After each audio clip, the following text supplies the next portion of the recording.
Hey, what's up? It's Zach, and welcome to another edition of Rockin Comics. As you can see, flying solo today. Sorry, Amy couldn't make it, but that's alright. Hopefully she'll be back next week, and we can talk about more fun stuff, comic, geeky goodness. But right now, let's take a look back.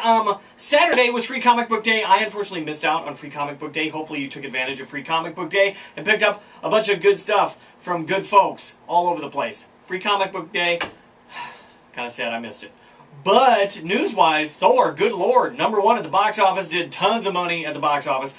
I saw Thor last week at a free screening, and I liked it. I didn't think it needed the 3D, but apparently a lot of folks liked it too, so that's doing really well. So, of course, Marvel is all about Thor right now. They're also all about Fear Itself. We have, last Wednesday, we had Fear Itself #2 come out, and let me just say, I'm still really, really happy with Fear Itself. Really, really happy.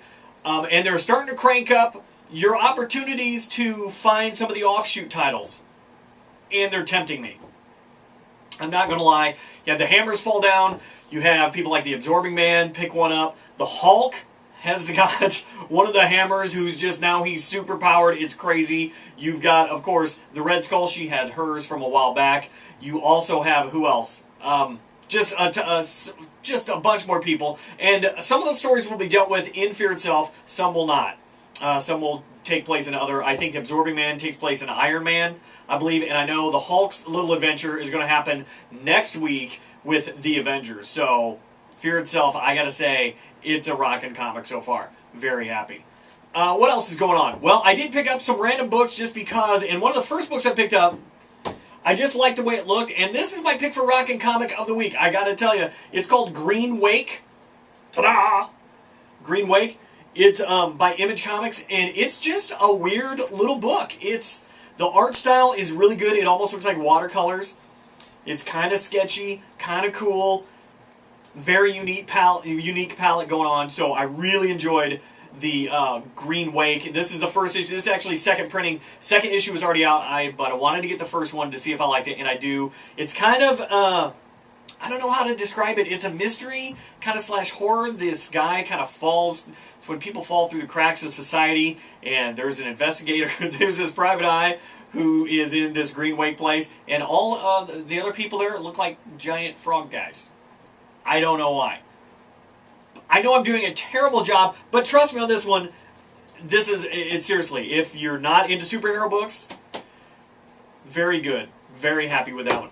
Another one that was right up there, I picked this one up just because, man, I really like the idea of this character. I've liked him for a while now, and Brian Michael Bendis is writing it. This is the new Moon Knight #1. And you can see, I don't know if you can tell, but he's got like Wolverine hand and Spider-Man hand and a cap shield. That's because Moon Knight, of course, is a part of the Secret Avengers.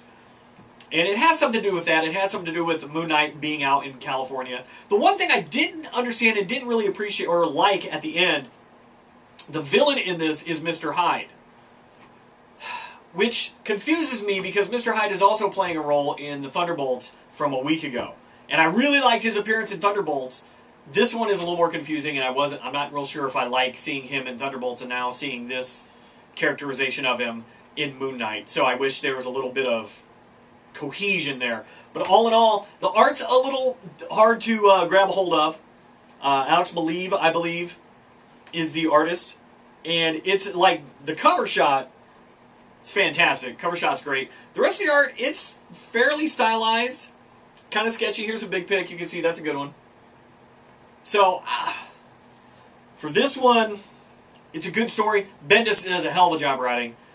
I gotta say, pick it up, but if the art throws you off, I'm okay with not getting it. A final book I picked up and it was funny because I picked up Moon Knight, was this one, Moon Girl.